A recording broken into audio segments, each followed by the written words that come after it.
She was a bright young woman pursuing her dreams. She was very smart. She wanted to help people. She wanted to assist those who were in need. But would she also need saving? She didn't come home that night. She's not a person to go missing. Everybody tries to keep hope.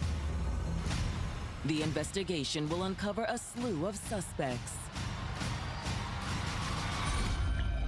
She had been texting an old love interest. She was really having beef with the baby mama. It's time for the games to stop. He couldn't pass the polygraph. The lies are hard to keep up with. But the truth will be far, far worse. I couldn't do an animal like that. She was begging for her life. You really have to be sick in the head to do something like this. The devil in disguise.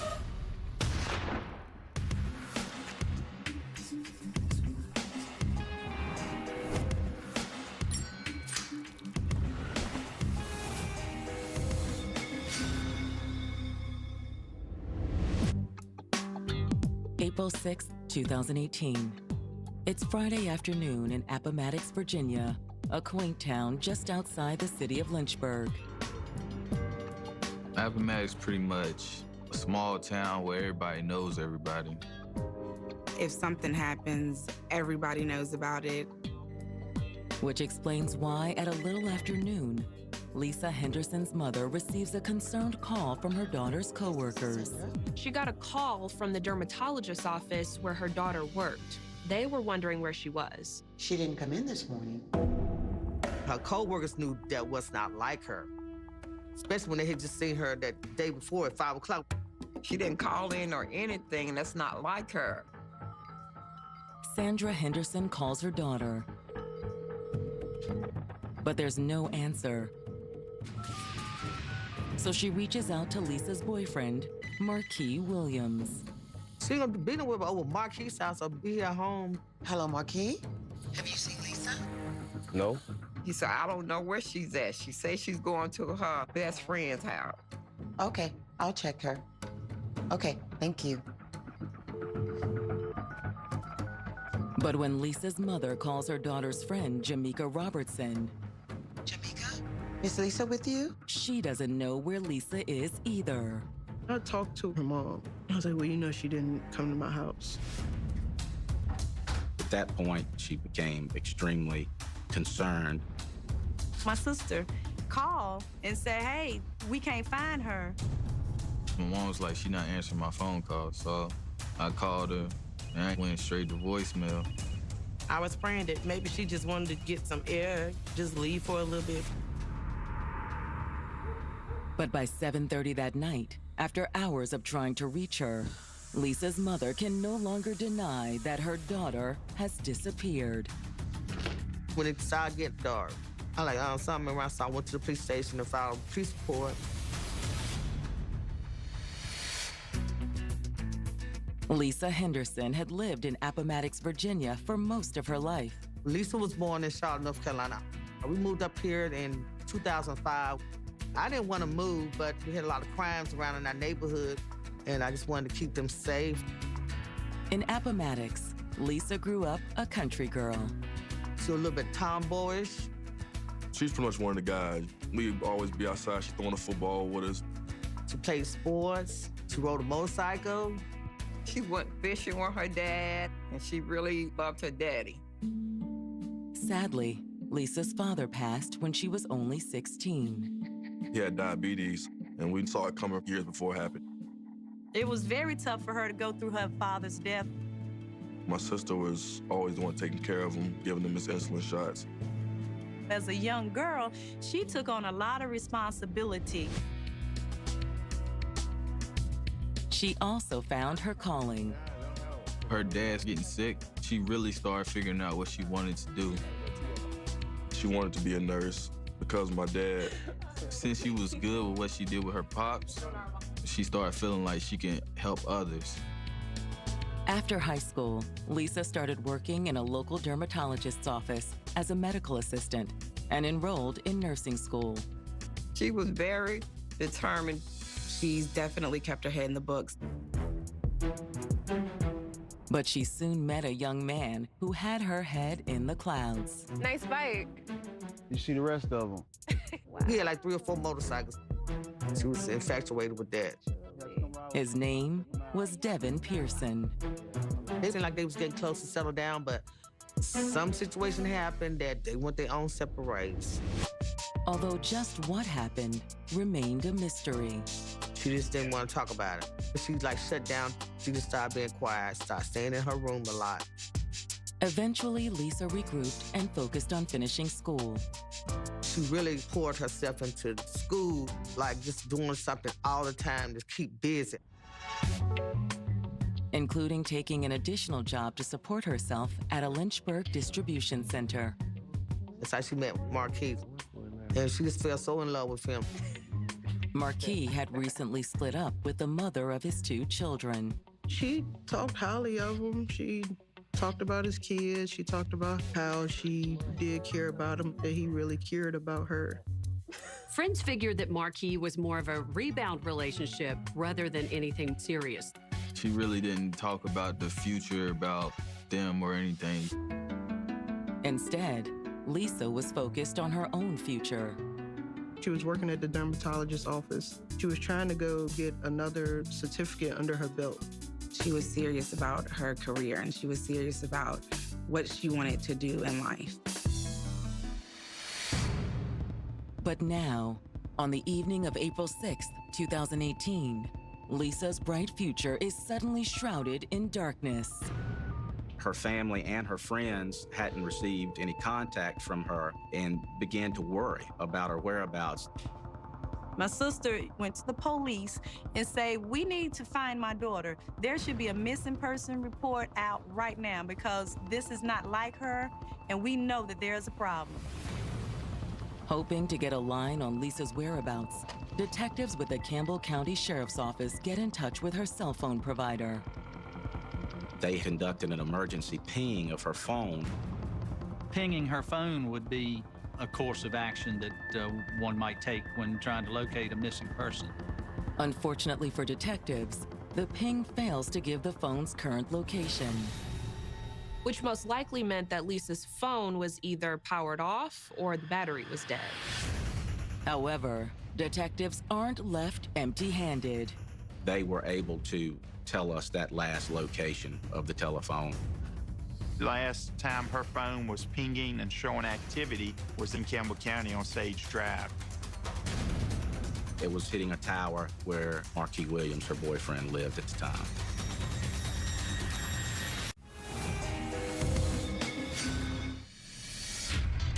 In April of 2018, 22-year-old Lisa Henderson was well on her way to becoming a fully qualified nurse. She wanted to go as far as she could go. She was very smart. The family was very excited about her accomplishments and what she was becoming. She was destined for success. She was a person who we knew was going to take the family to the next level.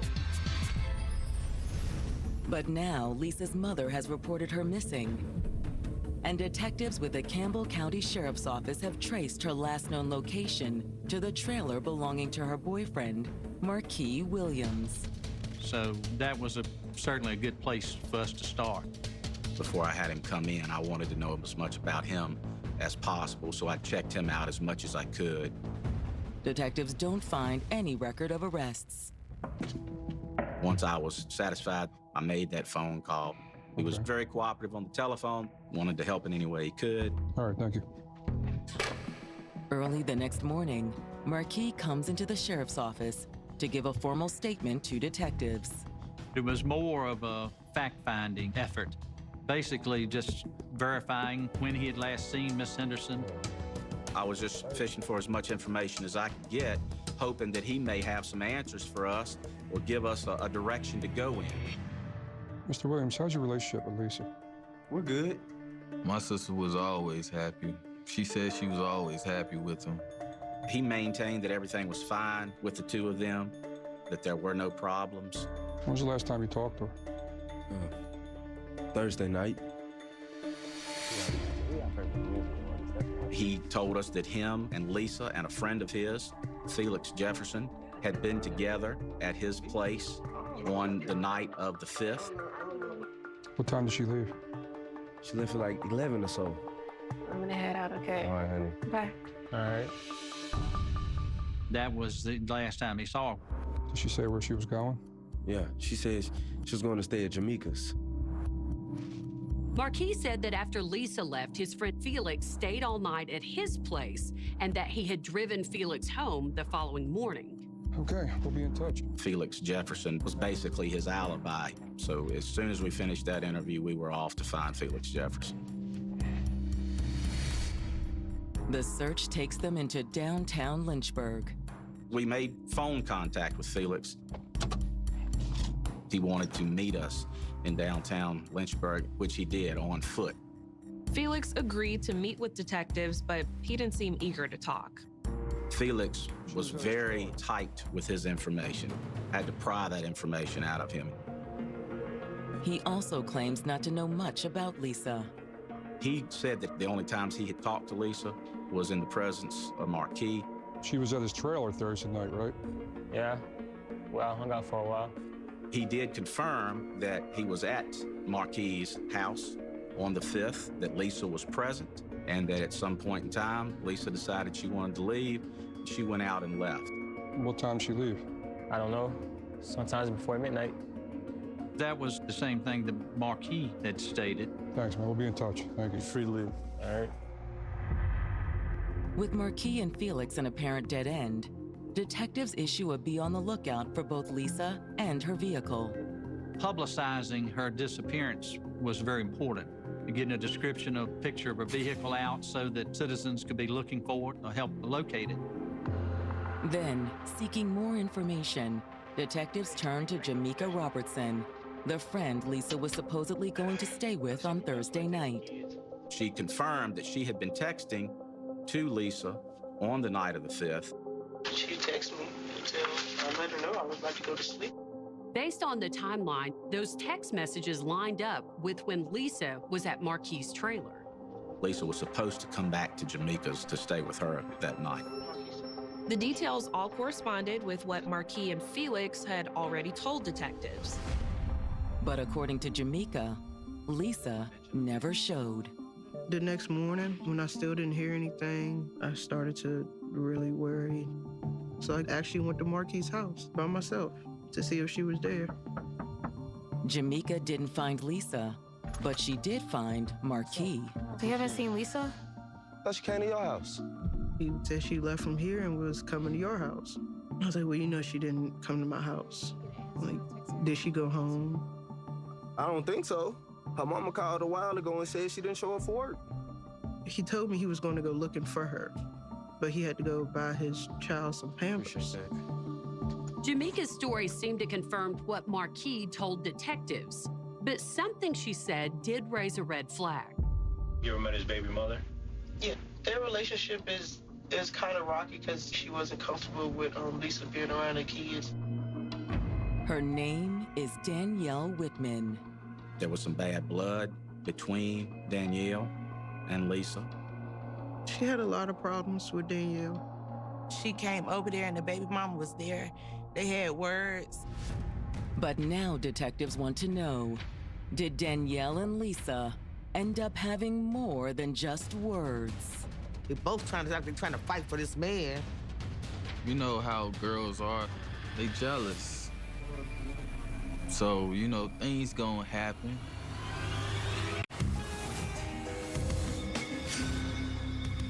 Violent crime in more rural areas is on the rise, and in 2018 surpassed the national average for the first time in a decade.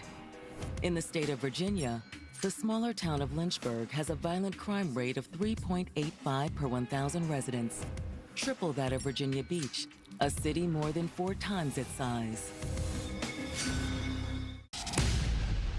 Detectives in Campbell County, Virginia, have learned that Lisa Henderson has a long history of trouble with a woman named Danielle Whitman. Danielle had 2 kids with Lisa's current boyfriend, Marquis Williams. She was also living with his mother. Something ain't right about that picture. If she's staying at the house, he's messing with her.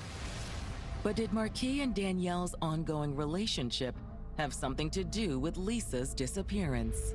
Lisa and Danielle had kind of had words before. To try to find out exactly what may have happened between them, deputies bring Danielle Whitman in for questioning. I did conduct an interview with her at the sheriff's office. It did not last long. She wasn't very helpful or cooperative. I don't understand why they saying that it's baby mama drama. I don't know anything. She was bitter about the whole situation. She didn't like talking with me at all. She also admits to not liking Lisa. I believe it was just a jealousy of who she was as a person. Could have been that she didn't want my sister around her kids. Whatever the reason for their troubled relationship, Danielle denies having anything to do with Lisa's disappearance. One of the most important things for you that I need to know from you is where you were at last Thursday night. I worked from 10:30 to 7:15. Yeah, I went home. I lived with his mother. She said she got home from work a little after 7 that night, and Marquis was there watching the kids. And then he left when I came in, and a few minutes after I came in. And where did y'all go? And then what? Get the kids down, get ready for bed. Danielle's also adamant that she didn't go over to Marquis' trailer later that night. A lot of times, Lisa would go to Marquis' house, the baby mama would come over there. And they'll get to arguing. When he said, I was asleep, I went to bed early. Did you talk to me more that night? He called me in the middle of the night, check on the kids. So how long did that take? I don't know. She didn't give detectives any information other than that call was only around 30 seconds or so. After that, the detectives let her go. But they're not quite done with Danielle.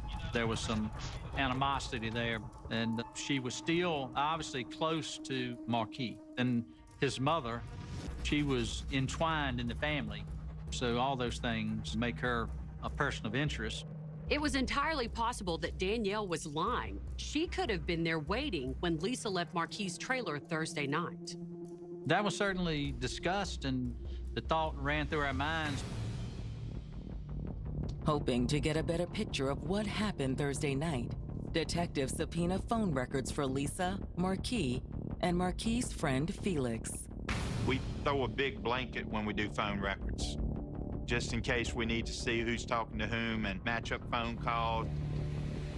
Felix Jefferson's phone records show that he was telling the truth when he said his only contact with Lisa was through Marquis. There were no phone calls between the two of them. When we looked at the phone records, there was no relationship whatsoever. Lisa's phone records also confirmed that she was texting with her friend, Jamaica Robertson, on Thursday night. Those text messages took place while Lisa was there at Marquis. However, Lisa's phone records also reveal that Jamaica wasn't the only person she was texting that night. The investigators identified another number, which belonged to Devin Pearson. Devin was an old boyfriend of Lisa's. Lisa was hurt about the breakup. She was really hurt about it. Do the text messages suggest some sort of reconciliation? Maybe instead of going over to Jamaica's, Lisa decided to meet up with Devin instead. Detectives only know one thing for sure. That was the last activity on her phone. When detectives search Marquis' phone records, they show that he'd been trying to locate Lisa after she'd gone missing. He was blowing her phone up, wanting to know where she was. But more important for detectives, Marquis' phone records also reveal that Danielle had been lying to them. Danielle claims she had only talked to Marquis for about 30 seconds, but the records show that the call was more than just a quick check-in. We don't know what those conversations entailed, but we do know he was talking to her for 20 minutes. Obviously, it was now important to find out what they were talking about. However, before detectives can follow up on either lead, there's a new development. Detective Dudley. Someone called police and said they had spotted Lisa's car abandoned in Lynchburg. All right, thank you, bye. We had put out, of course, a BOL, be on the lookout for that car. Once we found Dad, I knew something was wrong. My sister, she is not gonna just dump her car.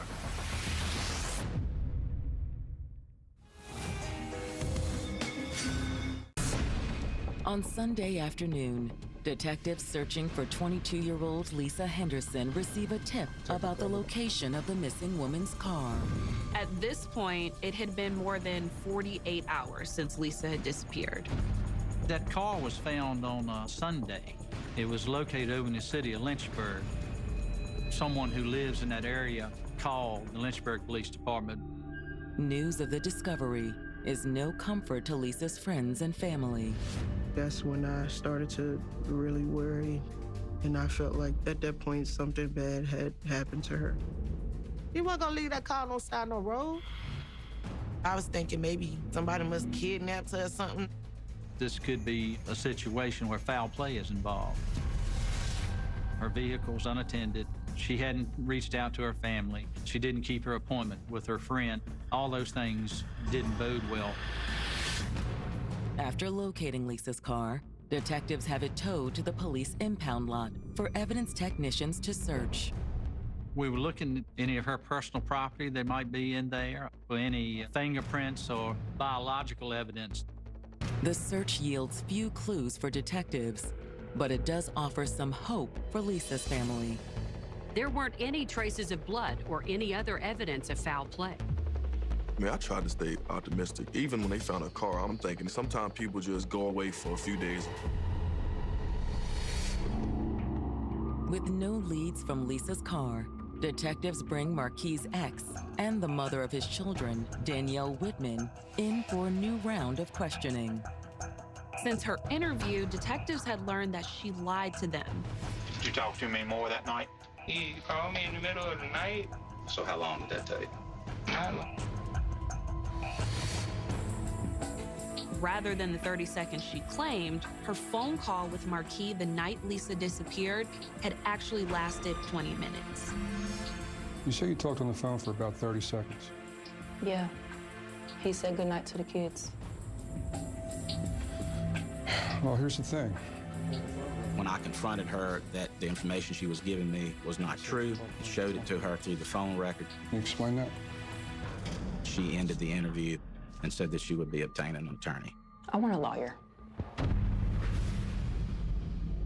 Danielle's reaction didn't exactly convince detectives that she had nothing to do with Lisa's disappearance.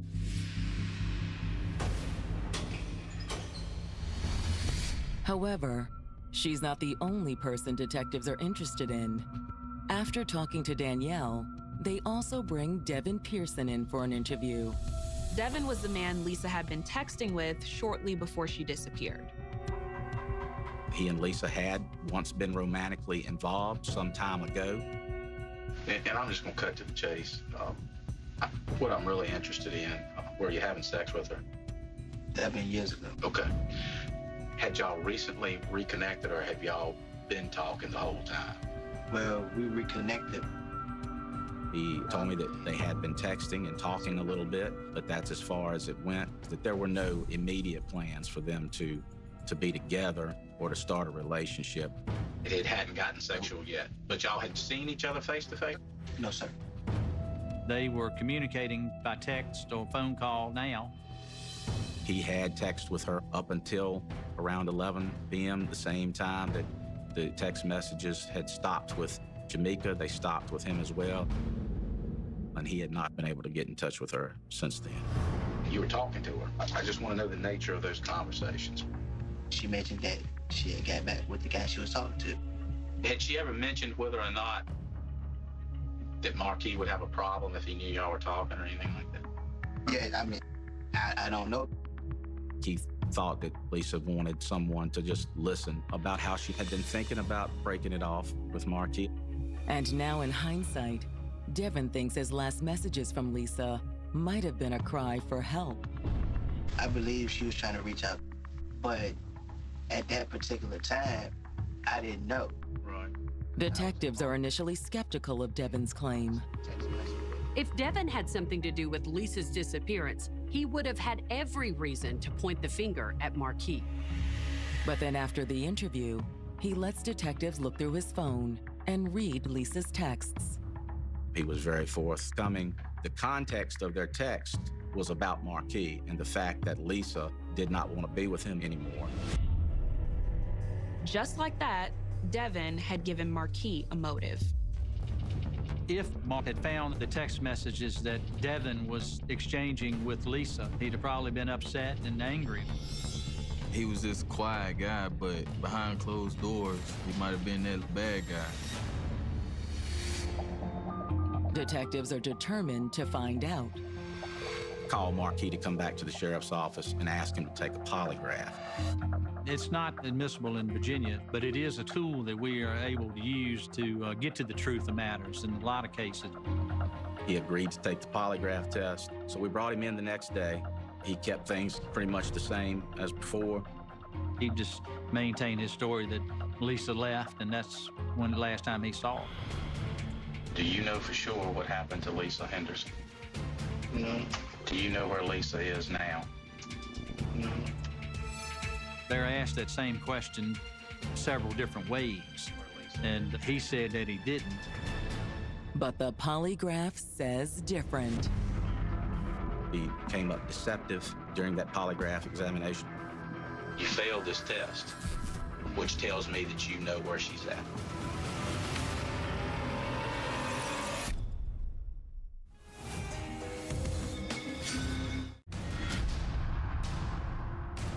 Detectives investigating the disappearance of Lisa Henderson have reason to suspect her boyfriend, Marquis Williams, knows more about the missing nursing assistant than he's been telling. When detectives brought Marquis in for a polygraph exam, the results suggested that he had been lying to them. He's being asked, do you know for sure where Lisa is? He said that he didn't, and his results seem to indicate that he did. Although when detectives confront Marquis with the results, his reaction takes them by surprise. He did break down and cry at some point after that polygraph, but it wasn't talking about Lisa. He was crying, telling me that he had never been in any trouble. I'm telling you everything I know. You're not telling me what happened to Lisa. I don't know. Okay? He ended that interview and he asked for an attorney.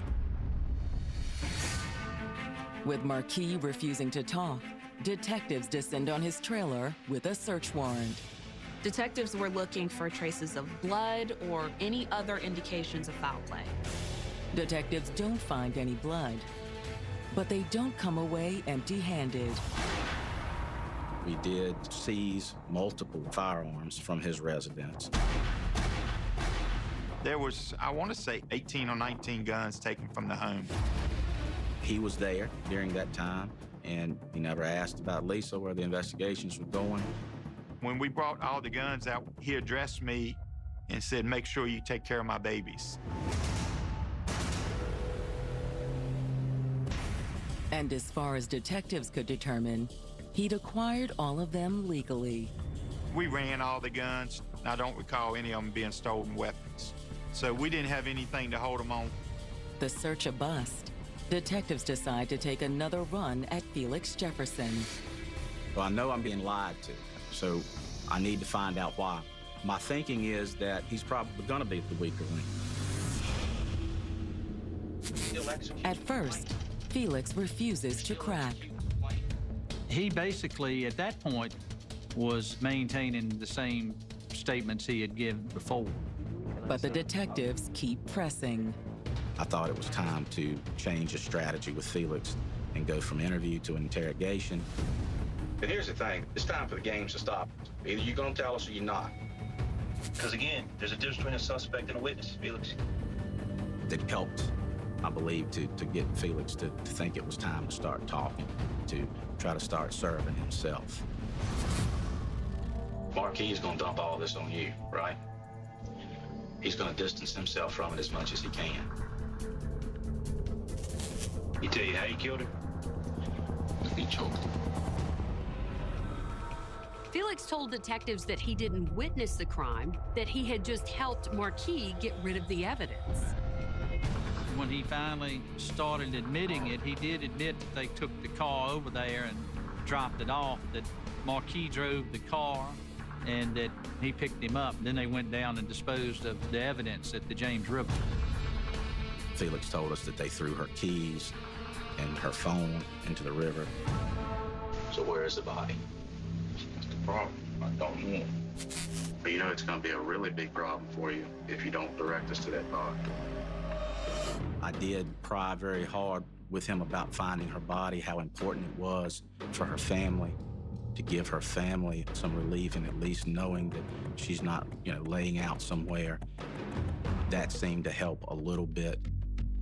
You said a lot of different things. Why should somebody believe that you didn't kill her and he killed her? He was a follower, and he just did whatever Marquis told him to do. Marquis needed help taking that car down to Lynchburg, so he did it. Marquis needed help disposing of her body, so he did it. Finally, Felix admits that he knows exactly where Lisa's body is. So tell us where we can go get that girl. It was in Concord. He's saying that he had went with Marquis to dispose of her body in the wooded area off of Plum Branch Road in Campbell County. He knew roughly how to get there from Marquis' home.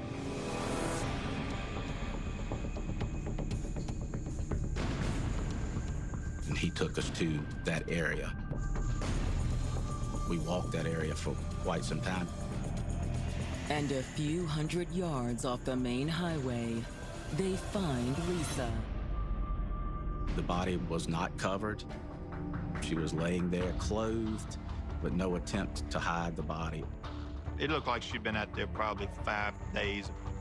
However, the body is still in good enough condition for the detectives to realize that Felix has been lying to them. She wasn't strangled. This was something completely different. Her body was riddled with bullet holes.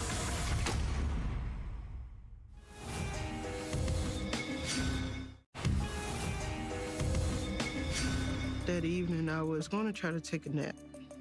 Or soon I laid down, I felt something brush over me. It was like a cool air that came across me. And I laid down, and probably maybe a minute and a half or 2 minutes, her cousin Toya had called me, and I kind of figured what she was going to tell me when I picked the phone up. And I felt that breeze was her letting me know before anyone told me that she was found.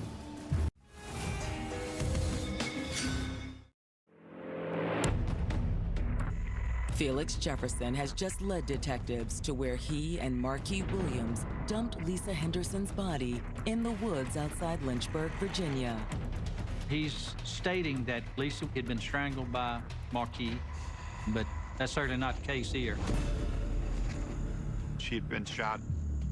You could see bullet holes in some of her garments she was wearing, and some of her injuries to her head, and scalp, and face. Gunfire had caused some of it.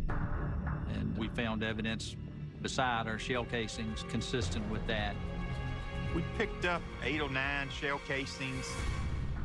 While the coroner and CSI arrive to process the scene, officers tackle the grim task of informing Lisa's family their agonizing wait is over. The sheriff had came to our house. He went straight to the point. He was like, we found Lisa. Oh no, not my baby. My heart just dropped. He saying, well, Lisa was murdered. And from that point, I just hollered, screamed, and I just lost it. Everybody lost it. I didn't want to believe it. I'm thinking this cannot be true. This is not us. We cannot be going through this. While Lisa's family struggles with the tragic news, detectives haul Felix Jefferson back into the interrogation room and confront him about his lies. We were able to look at him and say, Felix, she wasn't strangled. There were obvious gunshot wounds there. That's when his story evolved to, well, yes, Marquis did shoot her. I ain't asking no questions why. I don't know.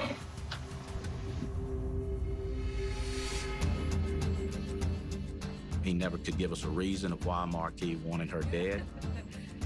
He found her texting and talking to somebody that night. That's what happened, okay? Hold on for a second. Hey, come on, let's go talk. He said that sometime during the night of the 5th, that Marquis and Lisa went to Marquis' bedroom, closed the door. It was likely what happened inside Marquis' room tied in with what Lisa's ex, Devin, had told them. The text that she was texting at night, she said she didn't want to be with him anymore. I believe that he read those text messages. I believe that that triggered his anger. I just think he made the decision that if she won't gonna be with him, then she won't gonna be with anybody. Felix says he had no idea what Marquis was planning when the couple emerged from the bedroom. Let's go for a ride. You good? Yeah, we good. Where? I don't know. I just feel like driving. Come on.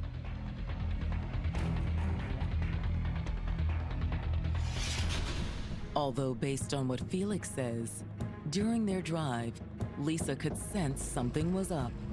This the place. He said that there was some talk between the two about their relationship. You remember that time that we went to the beach? And that great place that we stayed at? I think she was trying to make Marquis think of the good times. She's trying to connect with him in an emotional way. My take on that is she was begging for her life. But Marquis' mind was made up. Felix says that when he got out of the car, Marquis gave him a gun. What are you doing? What are you doing? No, I don't want to go. I don't want to go. I don't want to go. They forced her to go out. They forced her. But she's scared of the dark. I think she absolutely knew what was going to happen to her. I think she probably tried to get away. He's in the back. His statements are, next thing he knows, Marquis is shooting at her, and he starts yelling at Felix to shoot at her also. Felix says he's scared if he don't shoot at her, that Marquis is going to shoot him. So Felix says he shoots once or twice maybe, and it's not even sure if he hits her.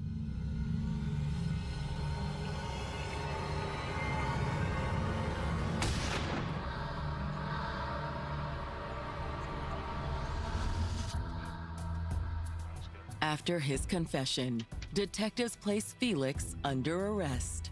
He may have been relieved in a certain sense that it was out in the open now, and he didn't have to keep looking over his shoulder to see if law enforcement was coming for him. But what Lisa's friends and family want to know is how soon would they be coming for Marquis? When I heard that Felix was arrested, I was happy. I knew Marquis needed to be arrested. When they arrested Felix, I was like, I know Marquis did this. I was like, why y'all won't lock him up? But they need all this evidence. Most of all, detectives need to corroborate Felix's story. When detectives got the autopsy report, the findings confirmed that there were 2 shooters. The autopsy showed 9 bullet holes, and it was shown to be from 2 different weapons. We have 45 caliber bullet, and then 38, which would have been the 38 revolver used by Felix Jefferson. We're able to corroborate some of the things that Felix is telling us. Pieces of the puzzle were put together. The prosecutor was satisfied. That enabled us to just go ahead and arrest Marquis. We went out to Marquis' mother's residence. It was satisfying to place him under arrest. Marquis' arrest is even more satisfying for Lisa's family. My mom, that's all she wanted, was Marquis to be arrested. So it was relief. I was really happy. Just happy. Unlike Felix, Marquis makes no further statements to detectives. Marquis Williams thought himself to be smarter than anybody else involved in this case. Faced with overwhelming evidence, Felix Jefferson pleads guilty to murder. He got 43 years with 20 suspended. Had it not been for him, I believe this case would have got solved, but it took a lot longer. Marquis Williams ultimately also pleads guilty. This could have been a capital case because if you abduct somebody in the state of Virginia, it's one of the qualifying reasons you can get the death penalty. And that young lady was kidnapped and taken to that location. So for him to plea, that was him saving himself. Marquis was sentenced to life in prison without the possibility of parole.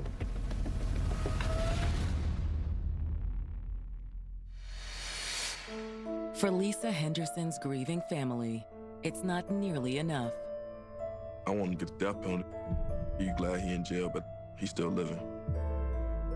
I'm glad he got what he got, but end of the day, it still don't help me. I'm not the same. It put a hole in my heart. It's a pain they hope no other family has to endure.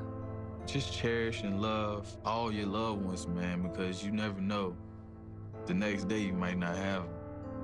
Don't wait to give people their flowers after they're gone, man. Let them know, like I love you. Let your peoples know.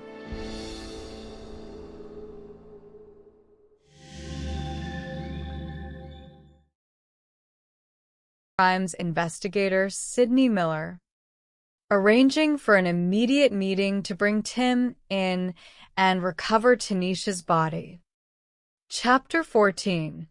The Furnace of Malice. Investigator Sydney Miller and his partner placed Tim Shepard and Quanell X in the rear of their unmarked police cruiser. Guided by Tim's directions, they drove to the specified apartment complex and pulled up alongside the large commercial dumpster. Fearing the worst, officers peered inside the metal container. The dumpster was completely empty. It had been systematically cleared by Municipal Waste Services hours earlier. Detectives quickly realized the devastating reality. If her body had been placed in that dumpster, it had already been transported to a massive regional landfill containing tens of thousands of tons of compacted garbage.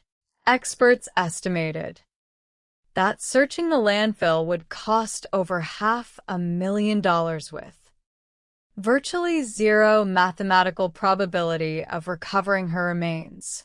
Facing this tragic reality, Tanisha's courageous family advised law enforcement not to waste public resources on an impossible landfill sift. Furthermore, upon being formally booked into custody and assigned legal counsel, Tim Shepard immediately invoked his constitutional rights, recanted his verbal confession to Quanell X, and refused to speak with investigators ever again. Prosecutors faced a formidable legal hurdle. In Texas, prosecuting a murder charge without a physical body or a recorded confession is extraordinarily difficult. Defense attorneys can easily argue that the missing person simply ran away or was harmed by an unknown third party. Major crimes investigators and crime scene investigation technicians returned to Tim Shepard's apartment with advanced forensic tools, determined to find microscopic physical evidence that would prove a homicide occurred within those four walls. Technicians dismantled the plumbing fixtures beneath the kitchen sink and bathroom facilities. Inside the mechanical teeth of the kitchen garbage disposal unit, technicians recovered tiny hard fragments. Biological analysis confirmed the startling truth. The fragments were human tooth enamel matching Tanisha Stewart's dental records. Furthermore, forensic sweeps of the outdoor patio area surrounding the barbecue Grills yielded microscopic charred bone fragments embedded near the concrete edge. The horrific, unimaginable truth of what had transpired inside that apartment was finally laid bare. Tim Shepard had not simply thrown Tanisha's intact body into a dumpster. After strangling her to death in a jealous rage, he had spent days systematically dismembering her body inside his bathtub. He fed portions of her remains through the garbage disposal unit and spent over 48 hours incinerating her dismembered body inside the barbecue smokers on his patio using heavy charcoal fires to reduce her physical form to ash and tiny bone fragments, which he then disposed of in the dumpster and washed away with bleach. The sheer, monstrous malice required to execute such an act left experienced homicide detectives deeply sickened. On March 27, 2007, a grand jury officially indicted Tim Shepard for the capital murder of Tanisha Stewart. Chapter 15: The Final Reckoning. On September 29, 2008, the trial of the state of Texas versus Tim Shepard commenced at the Harris County Courthouse in Houston. The courtroom was packed with media, law enforcement officers, and Tanisha's grieving family. Prosecutors opened their case by laying out the terrifying reality of Tim's actions, presenting the tooth enamel recovered from his garbage disposal, the charred bone fragments from his patio, and the eyewitness accounts of his 48-hour grilling marathon. Community activist Quanell X took the witness stand, delivering gripping, pivotal testimony detailing Tim's explicit bathroom confession. The defense team attempted to undermine Quanell X's credibility, emphasizing his past legal troubles and controversial public profile. They forcefully argued that without a physical torso or body, the state could not prove beyond a reasonable doubt that Tanisha was even dead, suggesting she might have vanished voluntarily. However, the prosecution delivered a decisive blow by calling the defendant's own cousin, Nicholas Shepard, to the stand. Nicholas Shepard offered shocking testimony. He revealed that months before the murder, during a casual family conversation about relationships, Tim had made a chillingly specific statement. Tim had declared that if Tanisha ever attempted to leave him for another man, he would kill her, dismember her body, and burn or boil her remains so no one would ever find her. The courtroom fell into stunned silence. The statement proved beyond all doubt that the horrific destruction of Tanisha's body was not a panicked afterthought, but a premeditated method of concealment Tim had contemplated long in advance. On October 1, 2008, the jury deliberated for less than 6 hours before returning a verdict of guilty of first-degree murder.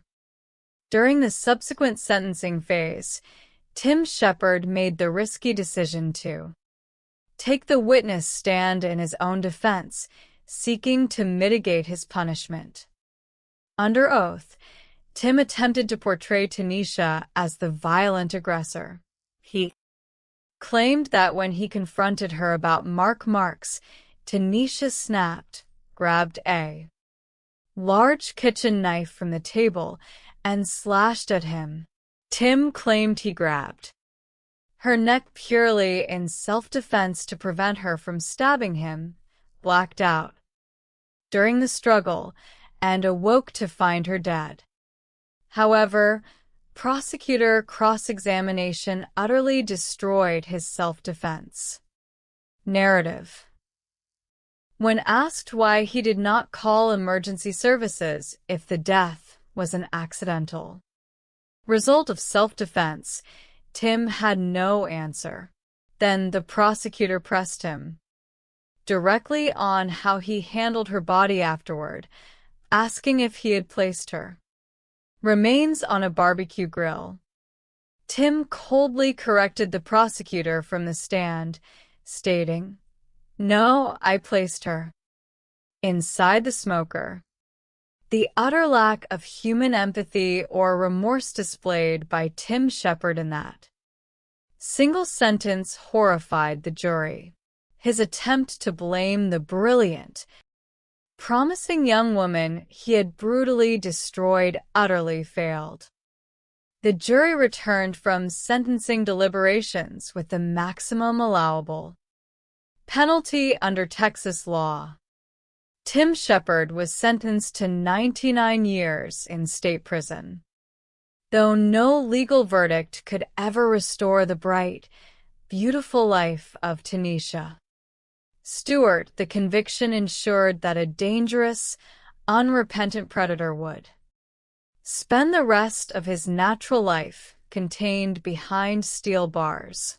Justice was fully delivered, honoring the memory of a remarkable young woman whose light could never be truly extinguished by the dark forces that sought to destroy her. Introduction. In the quiet corridors of human experience, trust serves as the foundational architecture upon which love, friendship, and community are built. When that foundation is solid, human potential flourishes. Yet when affection is warped by jealousy, vanity, or obsessive possession, the results can shatter peaceful lives in an instant. The pursuit of truth following a severe transgression is rarely a straightforward journey. It demands patient analysis, forensic rigor, psychological insight, and an unyielding commitment to justice on the part of dedicated public servants and grieving communities alike.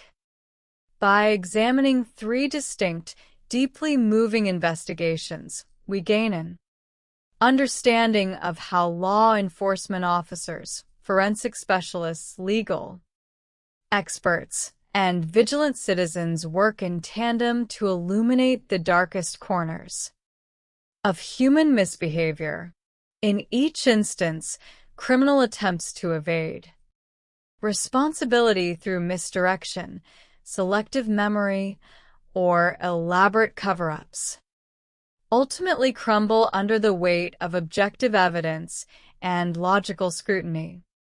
Through these accounts, we honor the memory of those whose lives were unjustly cut short and affirm the enduring triumph of truth, accountability, and humanistic integrity over violence and deceit. Book 1. Shadows over Little Elm. The town of Little Elm, Texas, nestled peacefully near the waters of Louisville Lake, was long considered a tranquil haven where neighbors knew one another by name and community bonds ran deep. It was the kind of close-knit suburb where local police officers were familiar, reassuring figures on everyday patrols. Among those who wore the badge with pride was 37-year-old Officer Wayne Irby, a 6-year veteran of the Little Elm Police Department. Officer Irby was a man whose dedication to law enforcement was evident to everyone he encountered. Colleagues often remarked that he was a lawman who truly bled blue, taking immense satisfaction in connecting with residents on his beat, offering assistance and keeping the neighborhood safe. In the spring of 2003, Officer Irby noticed an open garage door during a routine neighborhood patrol.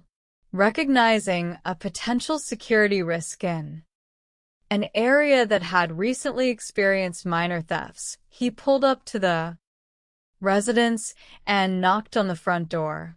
The door was opened by 36-year-old Denise Swall, a bright, personable woman who had moved to Texas seeking a fresh start. Denise's journey to Little Elm had been shaped by a desire for personal renewal. Raised in Kansas City, Missouri, she had been a popular, bubbly teenager who dreamed early in life of creating a warm family environment. At 22, she married her college sweetheart, and together they welcomed 2 children, a daughter named Whitney in 1986 and a son named Walter 2 years later.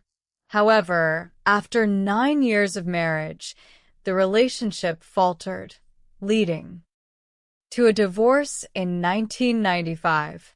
Seeking a clean slate for herself and her young children, Denise relocated to Little Elm, secured a promising management position with a regional beverage distributor, and managed her finances carefully enough to build a beautiful home. To outside observers, she had achieved a picture-perfect life, though she still hoped to find a trustworthy partner with whom to share her success. When Officer Irby stood on her porch that afternoon, handing her his business card and suggesting she close her garage door to prevent theft, the warmth of the interaction left a lasting impression on both of them. Wayne, himself a divorced father, found himself captivated by Denise's charm.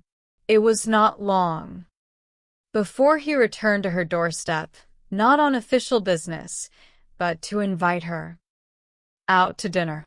Their initial date was an unequivocal success. Wayne confided in his close friends that he felt ready to settle down, while Denise appreciated Wayne's strong, protective demeanor and the effortless way he bonded with her children, Walter and Whitney, who quickly grew to view him as a father figure. However, beneath the surface of this budding romance, subtle tension began to take root. Officer Irby was naturally outgoing and popular within the community, qualities that earned him many acquaintances on his beat. Over time, Denise developed deep-seated insecurities regarding his interactions with other women. When she raised these concerns, Wayne denied any wrongdoing, assuring her that his friendly behavior was merely part of his outgoing personality and professional duty. Yet, mistrust once planted tends to send out persistent roots. Denise found it increasingly difficult to silence her suspicions, leading to periodic arguments that strained their bond. By the spring of 2004, the couple attempted to put their misgivings behind them and took a significant step by purchasing a home together. Living under the same roof, however, amplified rather than diminished their underlying trust issues. The arguments resumed, accompanied by tears and emotional impasses. Realizing that the arrangement was becoming unsustainable, Wayne decided in the autumn of 2004 to step back from the shared residence and move into a separate rental property across town. The separation was brief. When Denise unexpectedly lost her job in November of 2004, Wayne's protective instincts resurfaced. Reluctant to leave her and her children facing financial uncertainty alone, he offered his support, and the couple reconciled once more in an attempt to rebuild their relationship. Yet the quiet calm was deceptively fragile. On the morning of December 10th, 2004, at 6 a.m, the officers of the Little Elm Police Department gathered in their briefing room for the start of the morning shift. One chair remained conspicuously empty. Officer Wayne Irby, a man who was habitually early and impeccably punctual, was absent. Calls to a cell phone went directly to voicemail, an unprecedented occurrence for an officer who monitored his communications meticulously. By mid-morning, concern among his colleagues had escalated dramatically. Officer Cynthia Medrano approached Police Chief Waylon Rhodes, expressing her conviction that something was terribly wrong. Chief Rhodes promptly dispatched patrol officers to conduct a welfare check at the residence Wayne shared with Denise. Upon arrival, the officers found no vehicles in the driveway, the front and back.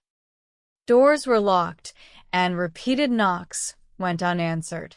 Seeking further information, officers located Denise's children, Whitney and Walter, the mature teenagers reported that their mother had not come home the previous night. Whitney recalled receiving a brief, unusual phone call from her mother around midnight, in which Denise stated she was running errands and expressed her love in a tone that struck Whitney as uncharacteristic and out of context. She had assured the children that they could get themselves ready for school in the morning. With both an active police officer and his partner missing, alarm bells sounded.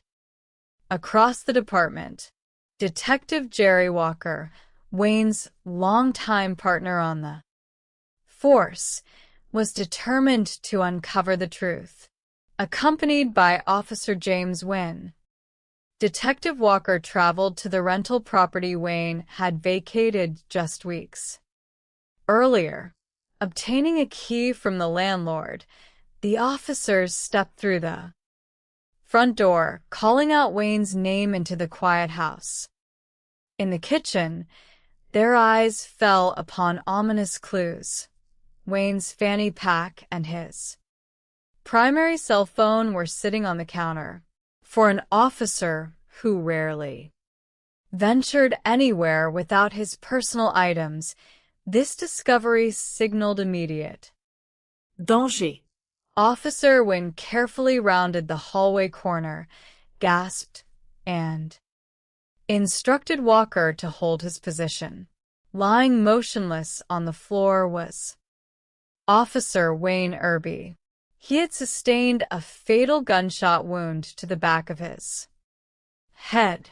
There were no physical signs of a struggle or a forced entry.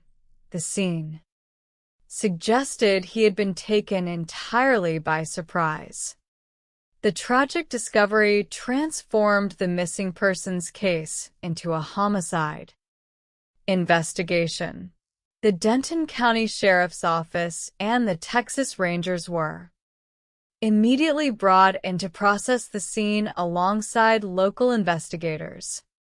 Forensic analysis confirmed that Officer Irby had been killed by a single shot, fired from behind at close range. Given his line of work, investigators initially considered whether the killing was retaliation connected to his law enforcement duties. However, those closest to Wayne noted his mild-mannered, approachable nature, making a professional vendetta seem unlikely. Attention quickly shifted to the whereabouts of Denise Miller. Her sudden disappearance gained troubling weight when investigators noted that two of Wayne's personal handguns were missing from the rental home. Was Denise another victim, abducted by the same perpetrator? Or was she somehow involved in the violence? To answer these questions, officers executed a thorough search of the home Denise and Wayne shared. In the master bedroom, they observed that Wayne's police uniform remained neatly hung in the closet, but his duty belt was missing. Its service sidearm, a .40 caliber pistol. More critically, investigators discovered a handwritten note in Denise's handwriting. The message contained distressing language indicative of deep emotional anguish and despondency, reading in part that she was tired of hurting and wished to end her pain. Meanwhile, at Wayne's rental home, crime scene technicians uncovered another note placed on the kitchen island. Also written by Denise, this message read, "I am sorry I took both of our lives. Please contact our moms." The note functioned as a clear, written admission of intent, suggesting that Denise had taken Wayne's life and intended to end her own. An immediate all-points bulletin was issued across Texas for Denise Miller and her vehicle. Law enforcement agencies were advised to exercise extreme caution, recognizing that a despondent individual possessing firearms posed a significant danger to herself and potentially to any officer who might encounter her. The nationwide search reached its climax 24 hours later, far from Little Elm. At 4 a.m. on December 11th, 2004, the night manager of a hotel in Gainesville, Texas, received a distressed, incoherent telephone call from a guest in room 147. Responding to the call, the manager found the room's deadbolt engaged from the inside. A maintenance worker was summoned to break down the door. Inside the darkened room, they discovered Denise Miller lying on the floor in a fetal position, bleeding heavily from a gunshot wound to her head, just above her eye. She was slurring her words and appeared disoriented. On the carpet nearby lay a .25 caliber handgun, alongside empty containers of over-the-counter sleeping medication and alcohol. Hotel staff alerted emergency services, and paramedics rushed Denise to a regional trauma center in critical condition. Law enforcement officers processing the hotel room found additional physical evidence. Inside her purse lay Wayne Irby's missing .40 caliber service pistol. The weapon had jammed because a bullet had been inadvertently loaded backward into the magazine, rendering it inoperable. This physical detail explained why Denise had resorted to using the .25 caliber pistol, a firearm later traced to her stepfather. Additionally, investigators recovered a third, more extensive handwritten letter inside the room. In this document, alongside expressions of profound guilt and references to religious commandments, Denise included a single sentence claiming, that Wayne's shooting had been an accident and that she had panicked and fled. While Denise fought for her life in the intensive care unit, Texas Ranger Tracy Murphy sought permission from medical staff to conduct an initial bedside interview once she regained consciousness. The interview revealed a startling psychological complex. When asked about the events in Little Elm, Denise spoke in a faint, halting voice. While she could recall earlier events, she claimed to have no memory whatsoever of shooting Wayne Irby or inflicting injuries upon herself. When Ranger Murphy gently informed her that Wayne was dead, Denise responded with flat denial, asserting that he could not be gone. Subsequent medical evaluations confirmed that the gunshot wound had inflicted severe physical trauma, resulting in partial paralysis, loss of vision in one eye, and cognitive impairments. Medical staff noted that her psychological defense mechanisms, combined with physical brain trauma and the influence of ingested substances, had produced a form of profound denial or retrograde amnesia regarding the moments surrounding the shooting. For investigators and prosecutors, however, the central legal question was not whether she chose to remember the event, but whether her actions on December 9th and 10th constituted premeditated murder. Ballistics testing conducted by the State Crime Laboratory confirmed that the .25 caliber bullet recovered from Officer Wayne Irby's body was fired from the exact handgun found beside Denise in the Gainesville hotel room. On January 18, 2005, following medical stabilization, Denise Miller was officially charged with first-degree murder. Over the subsequent 18 months, she underwent intensive physical rehabilitation and psychological evaluations until courts declared her legally competent to stand trial. The trial commenced on July 10, 2006, at the Denton County Courthouse. Prosecutors presented a meticulous timeline.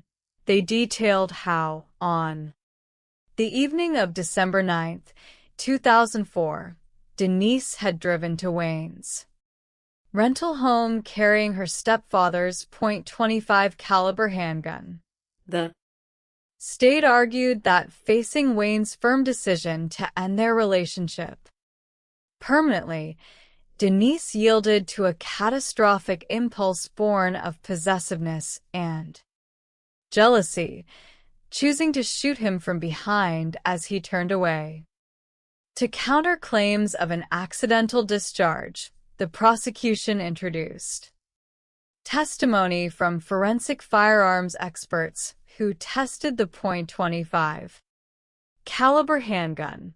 The laboratory analysis demonstrated that the firearm required 4.5 to 5 pounds of mechanical pressure to depress the trigger, effectively ruling out an unwitting or light-touch accidental firing.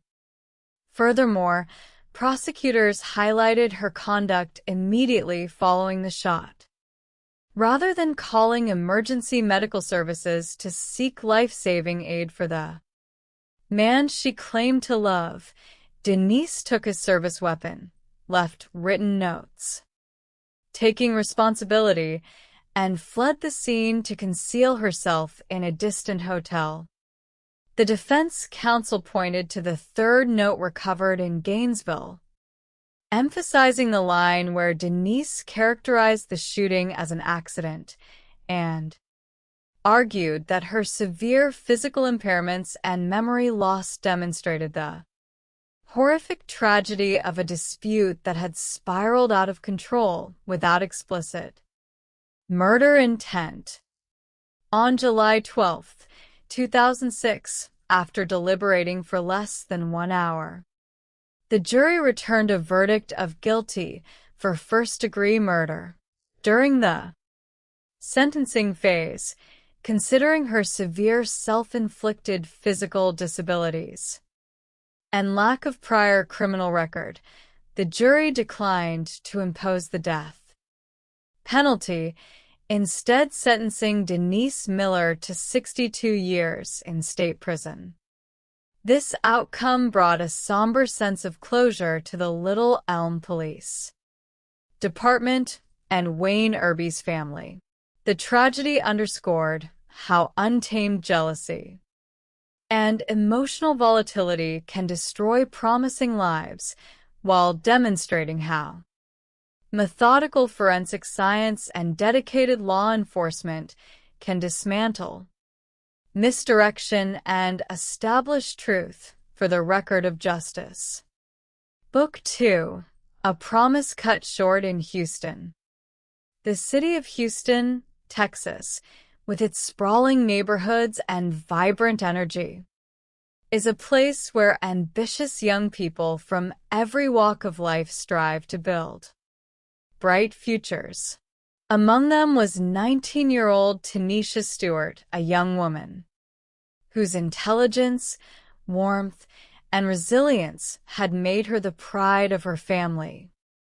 Growing up in one of Houston's challenging working-class neighborhoods, Tanisha had faced hardship early in life, including the premature loss of her father. Rather than allowing adversity to limit her horizons, Tanisha channeled her energies into academic excellence, maintaining stellar grades and earning a prestigious scholarship to Texas A&M University. In the spring of 2005, while working part-time at a local pizza restaurant to support her studies, 17-year-old Tanisha met 25-year-old Timothy Shepard, a fellow employee. Timothy was attentive, charismatic, and persistent in asking Tanisha out on dates. Although her family initially felt reservation regarding the 8-year age difference, Timothy made deliberate efforts to win their favor. He frequently visited her family's home, offering technical assistance, repairing household electronics, and presenting himself as a dependable, helpful figure. Over time, Tanisha's mother and siblings accepted him into their lives, viewing him as a mature partner who cared deeply for her. However, as Tanisha transitioned from high school to Texas A&M University in the autumn of 2006, the dynamics of their relationship shifted dramatically. Immersed in a dynamic academic environment 2 hours away in College Station, Tanisha flourished. She developed new friendships, broadened her intellectual horizons, and grew increasingly independent. Timothy struggled with this evolution. His demeanor became possessive and demanding. He made frequent, unannounced drives to the university campus, constantly monitored her telephone communications, and displayed intense agitation whenever she failed to respond immediately to his calls. The relationship experienced periods of turbulence and temporary breakups, during which Timothy briefly reconciled with a former girlfriend before attempting to win Tanisha back. By the spring of 2007, during her college spring break, Tanisha returned home to Houston to visit family and friends. While she still harbored affection for Timothy, she had also begun dating a fellow college student named Mark Marks, a young man who shared her collegiate lifestyle and encouraged her independence. On Thursday, March 15th, 2007, Tanisha made plans to attend an upcoming music concert with her female friends. That evening, she spent time with Mark Marks before Timothy picked her up in the early morning hours of Friday, March 16th, around 3 in the morning, to drive back to his apartment. While in Timothy's vehicle, Tanisha received a cell phone call from Mark checking on her safety. The late-night communication ignited Timothy's suspicion and anger. Upon arriving at his apartment, Tanisha declined to engage in a heated confrontation, suggesting they discuss the matter after resting. By Sunday, March 18th, 2007, family members grew deeply concerned when Tanisha failed to make contact or appear for her scheduled concert outing. Unreachable by phone, a rare occurrence for a young woman who maintained constant communication with her mother and sister, Tanisha seemed to have vanished. Her sister, Gayla Taylor, contacted Timothy Shepard to inquire about her whereabouts. Timothy claimed that following a brief argument on Thursday morning regarding the telephone call from Mark, Tanisha had walked out of his apartment on foot and that he had neither seen nor heard from her since. On Monday, March 19th, 2007, Tanisha's family officially filed a missing persons report with the Harris County Sheriff's Office, recognizing that Timothy Shepard was among the last individuals to see Tanisha alive. Investigators brought him in for an extensive 20-hour interview. Timothy maintained a calm, cooperative composure throughout, reiterating his story that Tanisha had departed voluntarily on foot. He voluntarily signed a consent form allowing law enforcement to search his apartment.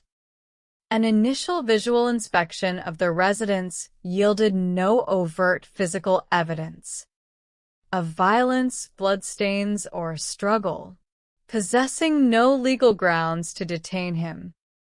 Further, investigators returned his keys and released him, shifting their focus toward other possibilities, including Mark Marks. Detectives interviewed Mark Marks on Wednesday, March 21st.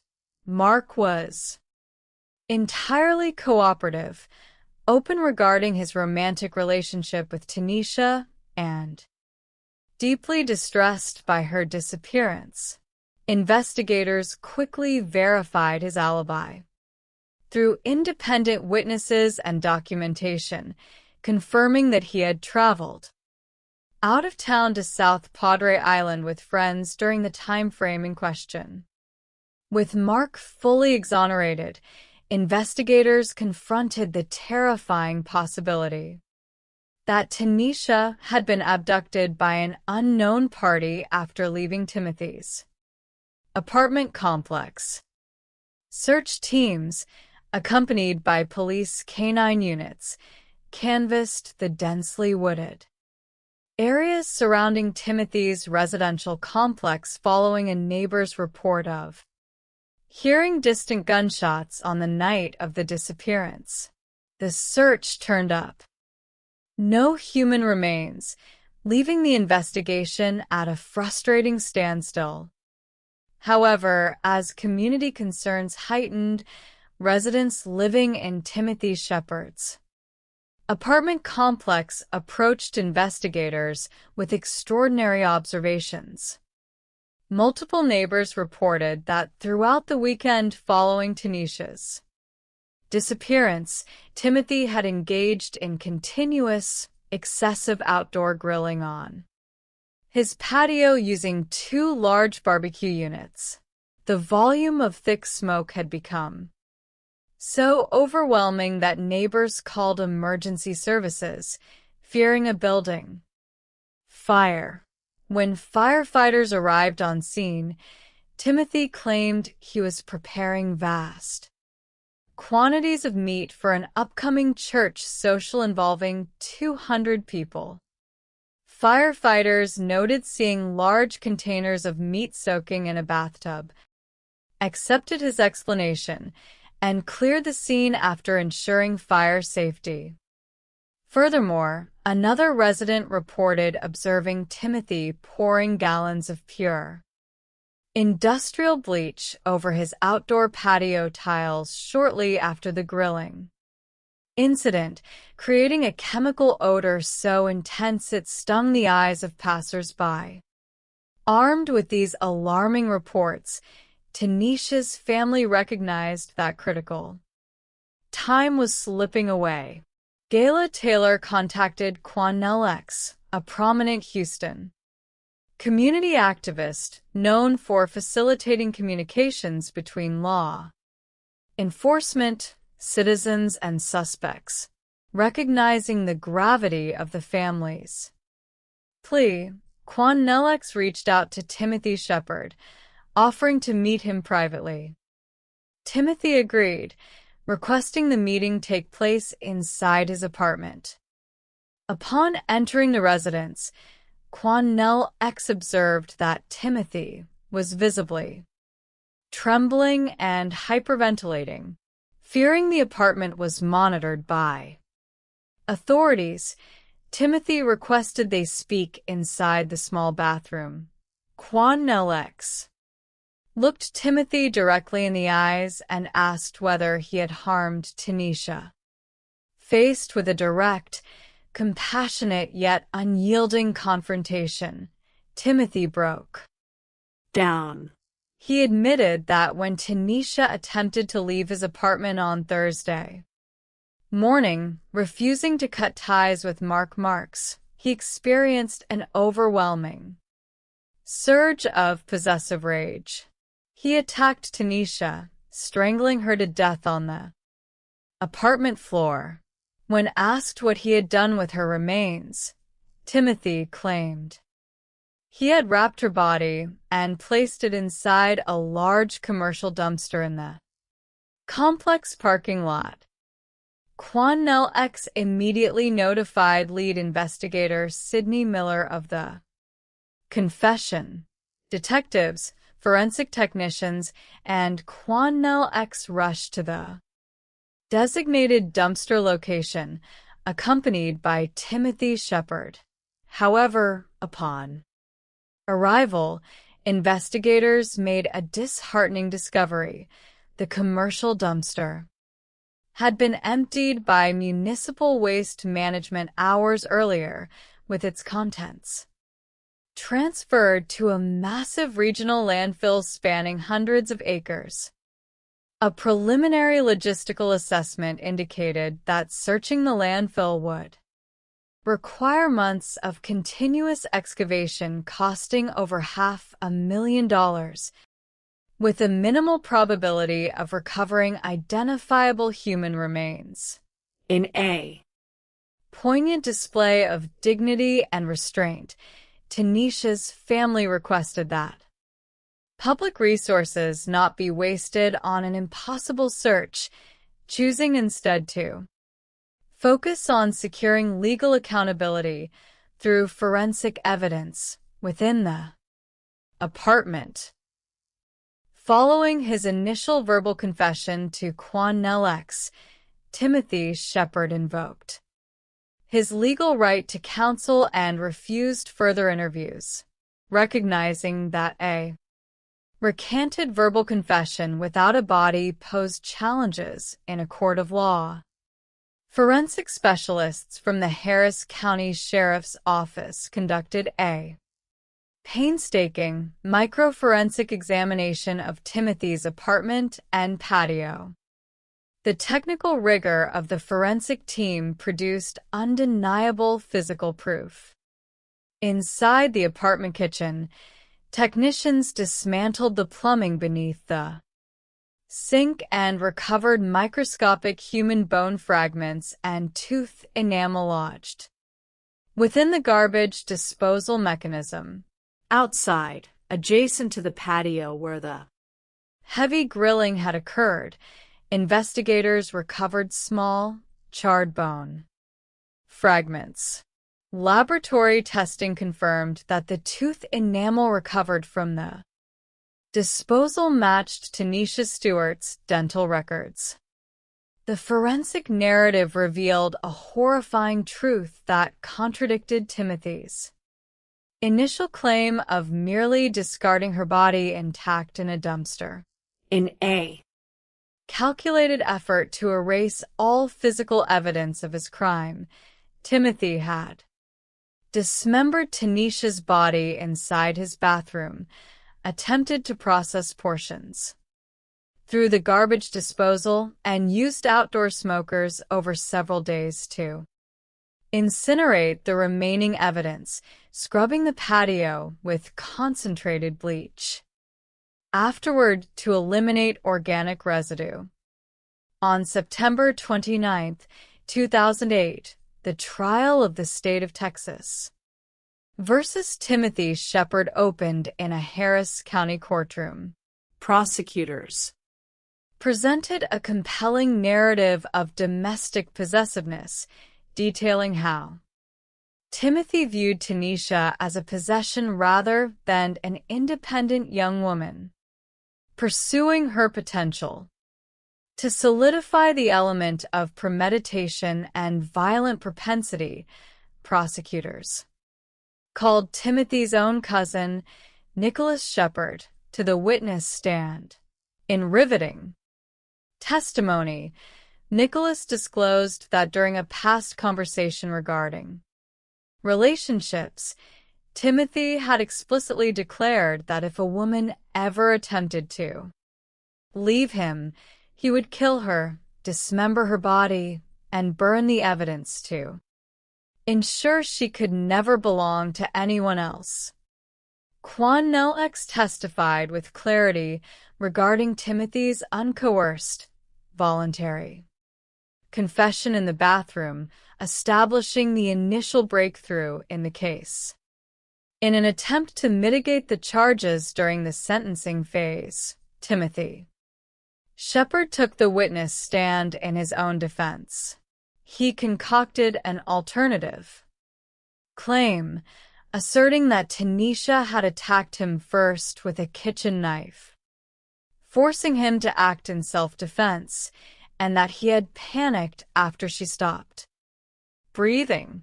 However, under sharp cross-examination, when asked directly about the disposition of her body, Timothy casually corrected the prosecutor regarding technical details of the incineration process, demonstrating an unsettling lack of remorse or basic human empathy. The jury rejected his claims of self-defense entirely. Timothy Shepard was found guilty of murder and sentenced to 99 years in state prison, the maximum sentence allowable under Texas law. Though no legal outcome could restore the vibrant, promising life of Tanisha Stewart, the meticulous scientific work and unwavering community effort ensured that a dangerous perpetrator was permanently removed from society, honoring Tanisha's memory through the triumphant assertion of justice. Book 3, Midnight on Interstate 540. In the vibrant Research Triangle region of North Carolina, the city of Durham and its neighbor Raleigh represent centers of higher education, professional ambition, and civic growth. Among the bright young scholars pursuing their education at North Carolina Central University in Durham was 21-year-old Latrice Curtis. Raised in a loving, supportive household as the youngest child, An only daughter surrounded by protective older brothers, Latrice was cherished. For her bubbly personality, academic discipline, and infectious optimism. In 2006, during her initial college studies, Latrice met Darren Curtis, a mature, respectful young man and former National Guard soldier who shared her dedication to career success. Their affection grew rapidly, leading to a joyful wedding ceremony 9 months later. The newlyweds established a home in Raleigh while Latrice transferred to North Carolina Central University to complete her degree in business administration. By all outward appearances, the couple was building a stable, prosperous life together. However, on the cold winter morning of Wednesday, January 30th, 2008, at 7:30 in the morning, the tranquil routine of morning. Commuters along Interstate 540 in Wake County was shattered. Drivers traveling westbound noticed a figure lying motionless in the grass along the highway shoulder. Emergency services dispatched units to the location where first responders confirmed that a young woman was deceased. Initial assumptions that the victim might have been struck by a vehicle were quickly dispelled upon physical examination. The victim had suffered an extraordinarily violent, close-contact physical assault. She had been stabbed over 40 times across her face, neck, throat, and torso. Her carotid artery and jugular vein had been severed, and her vocal cords were cut, indicating an attack driven by intense, personal rage. Curiously, her expensive jewelry remained intact on her body, ruling out financial robbery as a primary motive. As investigators processed the scene, a commuter named Darren Curtis drove past the backup on Interstate 540 on his way to work. Spotting the emergency vehicles and a blue tarp covering a body, Darren felt a sudden wave of apprehension.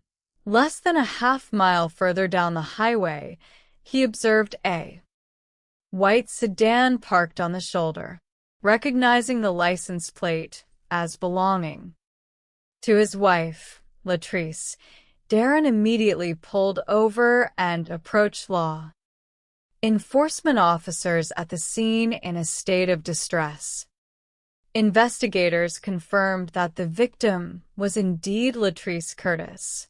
Darren was immediately brought in for questioning as part of standard investigative protocol.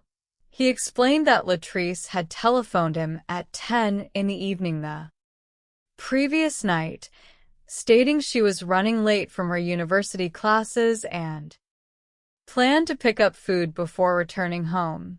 Darren had fallen asleep around 11:30 at night, when he awoke at 7 in the morning and found her absent. He assumed she had stayed overnight at her parents' house, a common practice when she studied late. Detectives carefully examined Darren's hands, arms, and clothing, finding no cuts, scratches, or physical indicators of a violent struggle. A search of his vehicle and the couple's apartment revealed no blood trace or physical evidence tying him to the assault. He was cleared of suspicion and released. Forensic technicians examining Latrice's abandoned vehicle half a mile from her body discovered signs of an internal struggle. The center console was fractured, and blood smears were present on the interior driver's side door.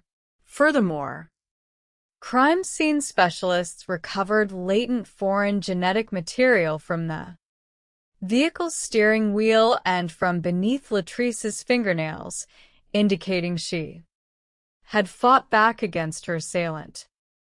A critical turn in the investigation occurred during the autopsy conducted by the Wake County Medical Examiner. Pathologists recovered an intact, used condom, retained internally within the victim's body.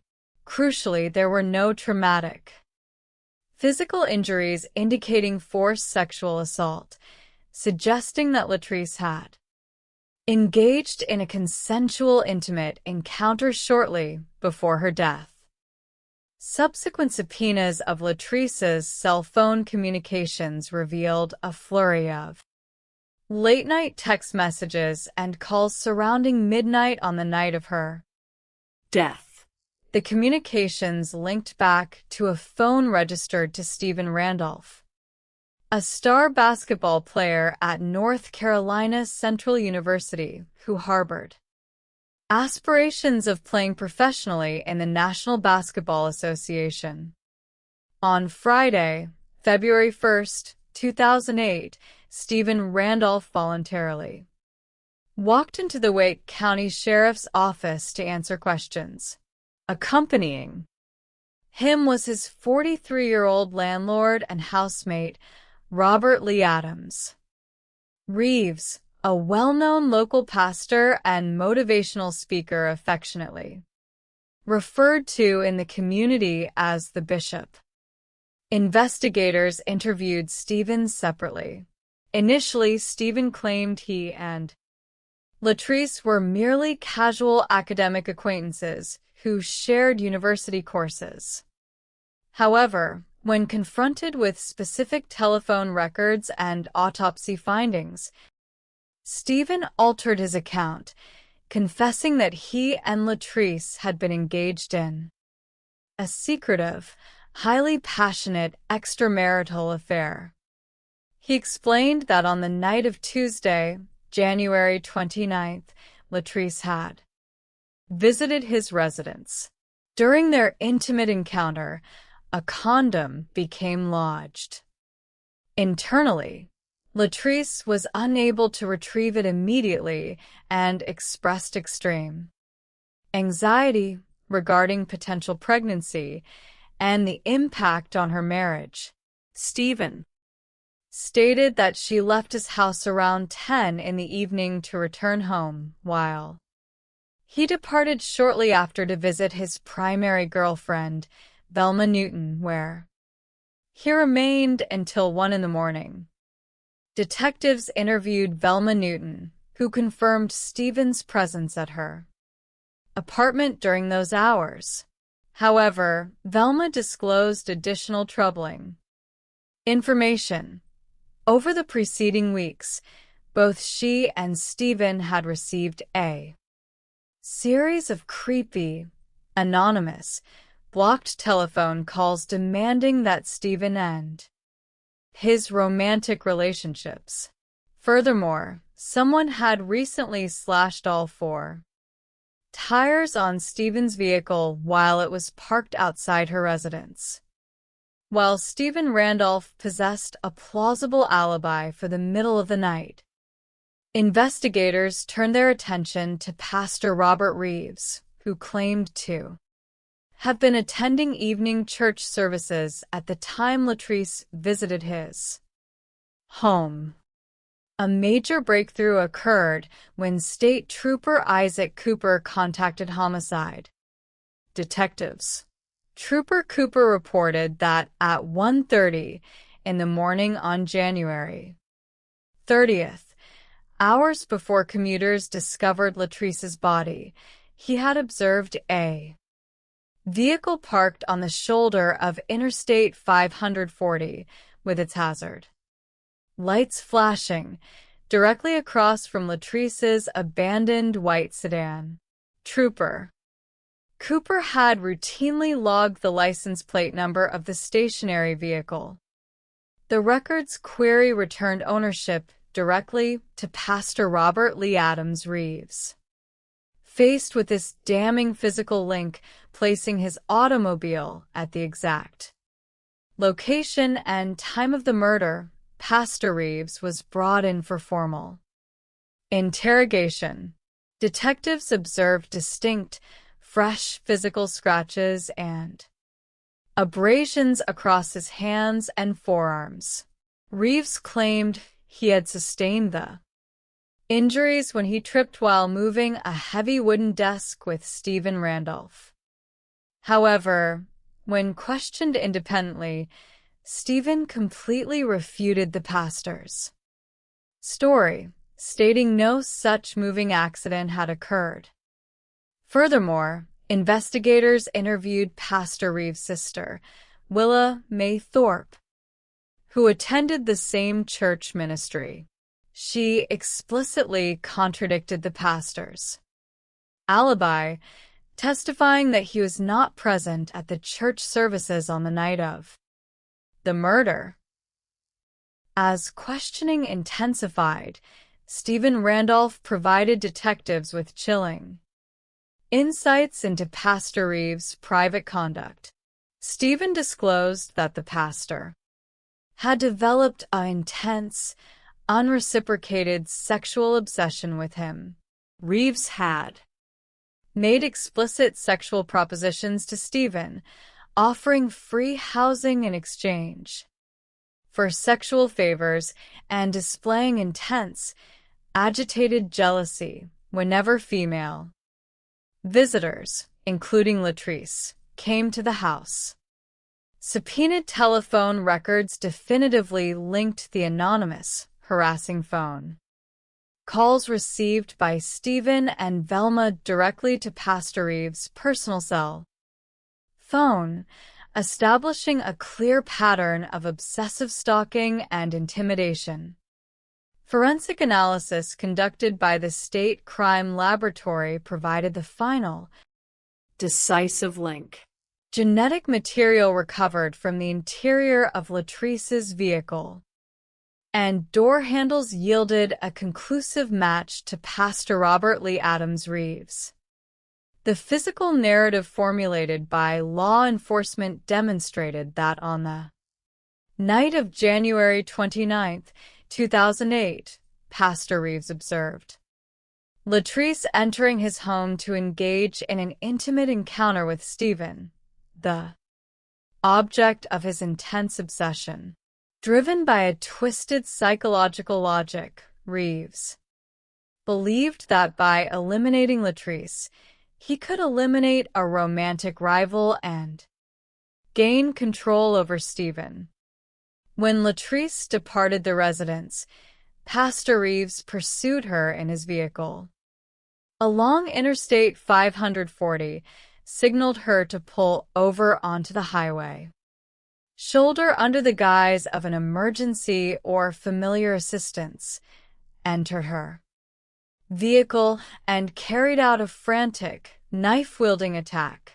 During the violent struggle, Latrice fought back courageously, inflicting the scratches observed on his forearms before succumbing to her injuries. Reeves then moved her body a short distance down the grass embankment, abandoned his own vehicle temporarily due to mechanical issues or panic, and subsequently fled the area. On February 2, 2008, Pastor Robert Lee Adams Reeves was arrested and formally charged with first-degree murder. The trial commenced on September 29, 2009, in Wake County Superior Court. The prosecution presented the physical evidence. The state troopers logged the forensic genetic matches and the documented history of stalking communications. Defense counsel attempted to argue that genetic material found beneath Latrice's fingernails matched Stephen Randolph, suggesting Stephen was the true killer. However, prosecutors effectively demonstrated that Stephen's genetic material was present due to the consensual, intimate encounter earlier that evening, whereas Pastor Reeves had no legitimate reason whatsoever to have his genetic material inside Latrice's vehicle or to have his car parked on Interstate 540 at 1:30 in the morning. On October 9th, 2009, the jury returned a unanimous verdict of guilty for first-degree murder. Pastor Robert Lee Adams Reeves was sentenced to life imprisonment without the possibility of parole. This resolution exposed a predator operating behind a facade of religious authority, delivering legal accountability for a senseless crime and offering a measure of peace to the family of Latrice Curtis. Epilogue. The resolution of these three intricate cases highlights the indispensable role of methodical forensic science, rigorous logical deduction, and unwavering community engagement in the pursuit of justice. In each narrative, individuals, driven by uncontrolled self-interest, jealousy, or vanity, sought to erase human life and evade responsibility through manipulation and misdirection. Denise Miller attempted to hide behind a veil of physical trauma and selective memory loss. Timothy Shepard employed extreme measures to destroy physical evidence and concocted fabrications of self-defense, and Pastor Robert Reeves leveraged his societal standing to conceal a dark double life driven by obsession. Yet in every instance, the truth was systematically recovered through the persistent efforts of police officers, Texas Rangers, community activists like Quan Nellex, state troopers, and forensic specialists. Physical evidence spoke clearly where deception attempted silence. Tooth enamel in a kitchen plumbing line, mechanical trigger pull measurements on a firearm, and precise genetic matching from a highway crime scene stood as unyielding witnesses to the facts. Beyond their legal outcomes, these accounts serve a profound humanistic purpose.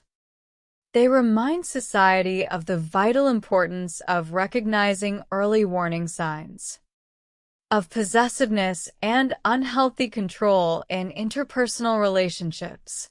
They emphasize that real affection respects freedom, dignity, and personal autonomy, whereas obsession seeks ownership and destruction. Above all, these proceedings honor the memory of Officer Wayne Irby, Tanisha Stewart, and Latrice Curtis. Though their lives were cut short by tragic acts of violence, their legacies endure through the triumph of law, the dedication of public servants, and the eternal vigilance of a society committed to justice, truth, and the sacred value of every human life. Book 1, Shadows over Little Elm. Chapter 1, A Peaceful Evening Disturbed. The night manager on duty at a quiet hotel in the city of Gainesville, Texas, was accustomed to the predictable rhythm of late-shift hospitality. It was December 11th, 2004. Outside, the night air was calm and tranquil, wrapping the small city in a gentle silence typical of late autumn. Moving into winter, shortly past 4 in the morning, that silence was shattered by a desperate, slurred call from one of the guest rooms. The caller sounded disoriented, distressed, and barely audible. Sensing an immediate emergency, the manager left the front desk and walked down the dimly lit hallway toward room number 147. Reaching the door, he knocked firmly and called out to see if the occupant was in need of assistance. There was no coherent response from within, only muffled groans. When the manager attempted to use his master key, the heavy deadbolt resisted. The door was locked securely from the inside. Recognizing that someone inside was in grave danger, the front desk worker immediately summoned the hotel maintenance worker.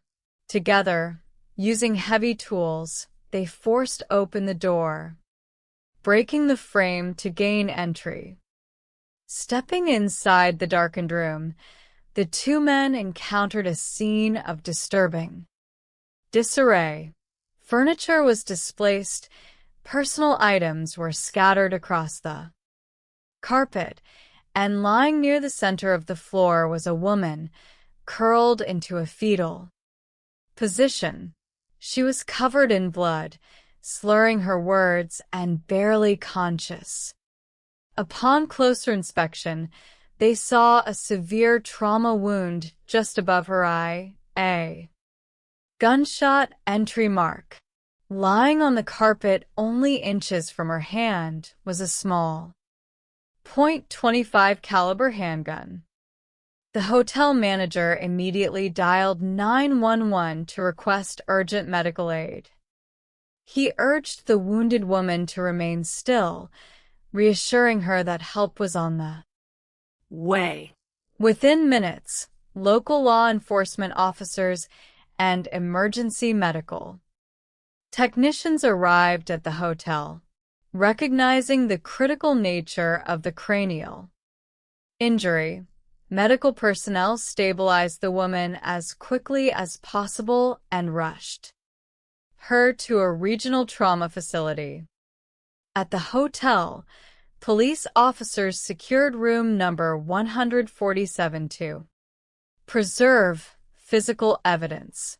They discovered an empty bottle of alcohol and over-the-counter sleeping medications on the nightstand. The deadbolt engaged from the inside initially led officers to consider two distinct possibilities.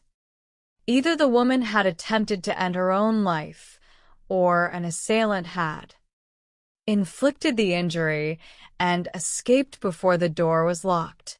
The disarray inside the room presented a perplexing puzzle for the initial responders.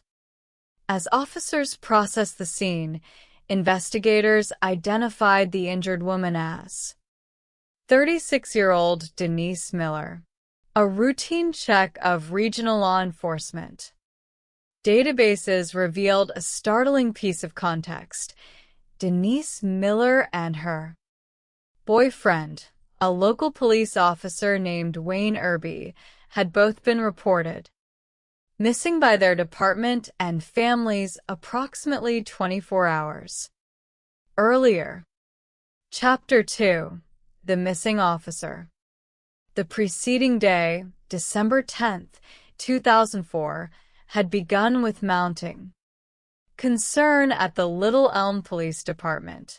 At 6 in the morning, members of the force gathered in the squad room for their daily shift briefing. Officer Wayne Irby, a 6-year veteran known for his punctuality and dedication to police work, failed to appear.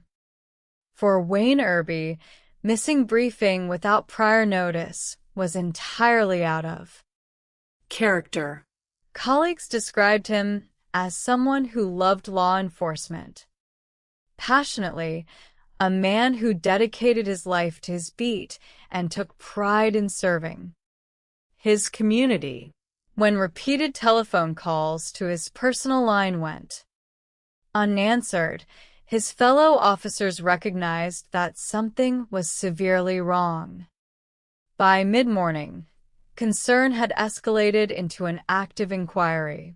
Police Chief Waylon Rhodes dispatched officers to conduct a welfare check at the residence. Wayne shared with Denise Miller and her 2 teenage children. Officers knocked on the doors and checked the perimeter, but found no vehicles in the driveway, and all entry points securely locked. Seeking further information, officers contacted Denise's teenage children, Whitney and Walter. The children reported that they had not seen their mother or Wayne since the previous day. Whitney mentioned receiving a late-night phone call around midnight from her mother, who stated she was running errands, voiced her love for the children, and reminded them to prepare themselves for school.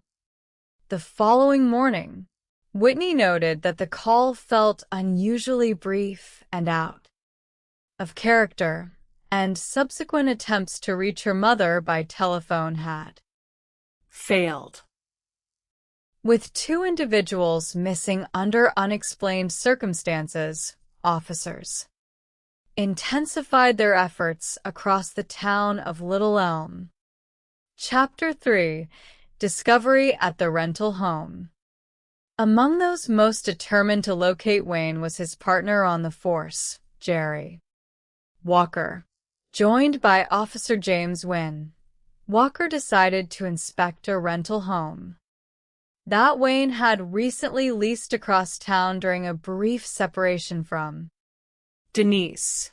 Obtaining a key from the property landlord, the 2 officers approached the residence with caution. Upon entering the house, the officers called out for Wayne, receiving no response. In the kitchen, they discovered Wayne's personal fanny pack and his active mobile phone sitting on the counter. The presence of these essential personal items immediately heightened their apprehension. Officer Wynn proceeded down the interior hallway, turned a corner, and stopped. Abruptly, he signaled for Detective Walker to hold his position. Lying face down on the floor was Officer Wayne Irby. Wayne was unresponsive, positioned near a pool of blood. A close inspection revealed a single gunshot wound to the rear of his head. There were no obvious signs of a physical struggle or forced entry, suggesting that Wayne had been caught off guard by his shooter. The discovery shifted the operation from a missing persons investigation to a homicide inquiry. Detectives from the Denton County Sheriff's Office and the Texas Rangers were called to assist in processing the scene. Ballistics analysis later confirmed that Wayne had been killed by a single small-caliber bullet. Wayne's service weapon and duty belt were absent from the scene, and Denise Miller was nowhere to be found. Chapter 4: A Romance Built on Fragile Ground. To understand the circumstances surrounding Officer Irby's death, investigators began examining the couple's history. Denise Swall had grown up in Kansas City, Missouri, where she was known as an outgoing and friendly student. She married her college sweetheart at age 22 and gave birth to 2 children, Whitney and Walter. Following a divorce in 1995, Denise sought a fresh start and moved with her children to Little Elm, Texas. Denise established a successful career with a regional beverage distributor, purchased a home, and managed her household capably. In 2003, her path crossed with Wayne Irby when he knocked on her door during routine neighborhood patrols to remind her to close her garage door to prevent local theft. The initial meeting led to social dates, and the 2 quickly formed an exclusive relationship. Wayne moved into Denise's home, forming a warm bond with her. children. However, friction soon emerged over Denise's persistent suspicion that Wayne maintained romantic connections with other women he met while on duty. Wayne consistently denied these claims, but the mistrust generated recurrent arguments. By spring 2004, the couple attempted to reconcile their differences and purchased a home together. Yet, cohabitation did not eliminate their friction. Following heightened tension in late 2004, Wayne temporarily moved out into the rental home where his body was eventually discovered. When Denise lost her employment in November of that year, Wayne offered support, and they attempted once more to repair their relationship. Chapter 5: The Clues Left Behind. As crime scene investigators worked at the rental property where Wayne was found, another team searched the main residence the couple had shared. In the master bedroom, officers found Wayne's official police uniforms neatly hung in the closet, accompanied by an empty holster on his duty belt. His issue sidearm was missing. Investigators also located a handwritten note written by Denise. The letter expressed profound emotional pain, reflecting thoughts consistent with despair. Shortly thereafter, forensic technicians searching the kitchen of the rental home discovered a second handwritten note placed on the counter.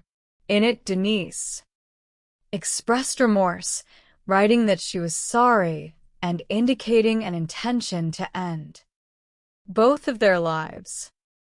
These findings pointed toward a potential homicide-suicide scenario. The missing duty weapon and the explicit note placed heavy suspicion on Denise. However, law enforcement officers remained mindful that until Denise was located, they could not definitively rule out other potential developments. Chapter 6: The Hotel Scene and Recovery.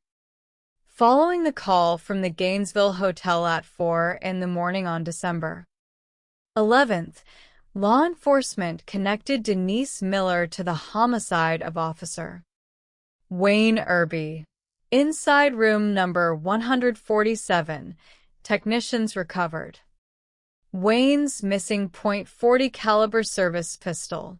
Examination revealed that an attempt had been made to load the magazine, but a cartridge had been inserted backward, jamming the mechanism.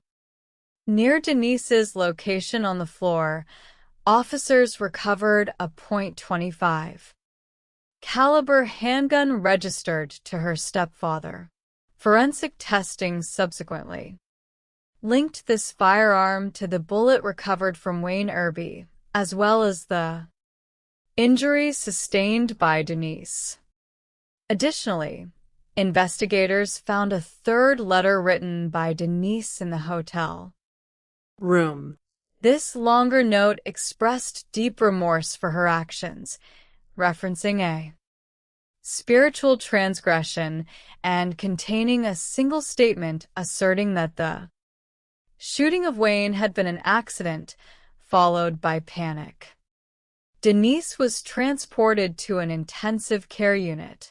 Medical personnel determined that while the bullet had caused significant neurological trauma, resulting in partial paralysis and loss of sight in one eye, she would survive her physical injuries.